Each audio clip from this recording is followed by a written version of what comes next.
Hello everybody, it's Ethan the Gaming Bagels, and today I'm going to be talking about my experience with the Thomas Fire that started about 2 weeks ago, and which is continuing to this day.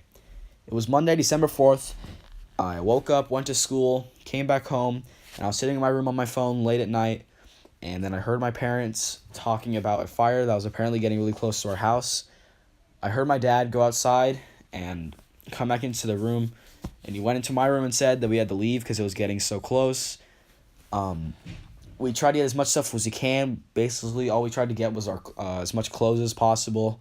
We had to leave our fish behind. Had to leave belongings behind. Had to leave our cats behind because we couldn't find them because they were out in the night. We walked outside and there was a gigantic glow from behind the mountain. So basically, we hopped in our car, and then we drove as far away as possible to the closest hotel.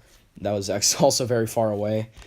During the night that we stayed there, we were informed that there were fires on our street, and we assumed the worst because our house is so close to the mountain. After that night, we stayed at a family friend's house for a couple of days. During this time, we figured out that our house was completely okay, or not completely okay, but it was not burnt to the ground, and our cats were also fine. We got our friends to actually go in and check on them.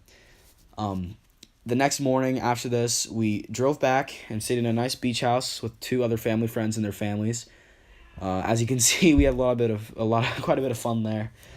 After this, on Saturday, we headed home, checked on our cats and fish. Surprisingly, the fish lived. The cats were completely fine. Our fort in the backyard was completely burnt to the ground. And our pool's water was like this disgusting charcoal black. After that day, since then, we've stayed home. We weren't in a mandatory evacuation zone, so we were okay to stay there.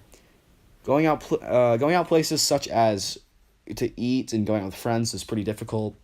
Some roads were completely blocked off by the National Guard. Out of respect for them, I didn't want to, just get a camera up in their faces. Meeting up with friends was easier, but we always planned on staying at somebody else's house because the actual air right now is extremely bad. Like, this fire has consumed over 260,000 acres of land and over 1,000 structures. I believe it's about 30% contained as of now. Lastly, Osman is a YouTuber with over 300,000 subscribers, and he does these really cool inventions. Unfortunately, his home and, if not all, but a majority of his inventions burned.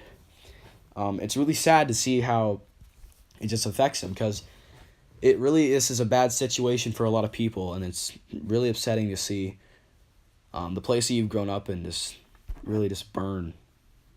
I think that's just going to be it for the video. I'm